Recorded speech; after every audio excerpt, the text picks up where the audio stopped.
Engineer Rashid हड़ताल करेंगे। कल से 2 दिन की भूख हड़ताल पर इंजीनियर अब्दुल रशीद रहेंगे। तिहाड़ जेल में बंद हैं इंजीनियर अब्दुल रशीद।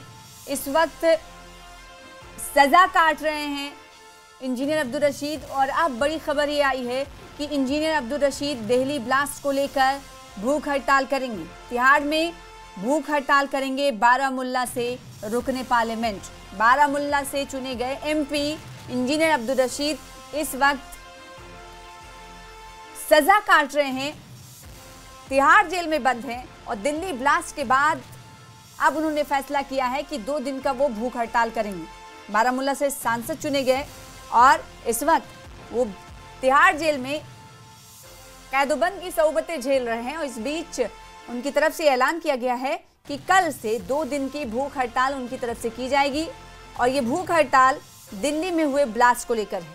इससे पहले भी कई मर्तबा अपने मुद्दों को लेकर, जम्मू कश्मीर के मुद्दों को लेकर इंजीनियर अब्दुल रशीद भूख हड़ताल करते रहे।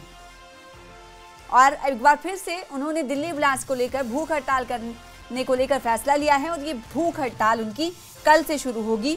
2 दिनों की भूख हड़ताल इंजीनियर अब्दुल रशीद करेंगे, जो कि बारामुल्ला के सांसद हैं और अवामी इत्तेहाद पार्टी के नेता हैं।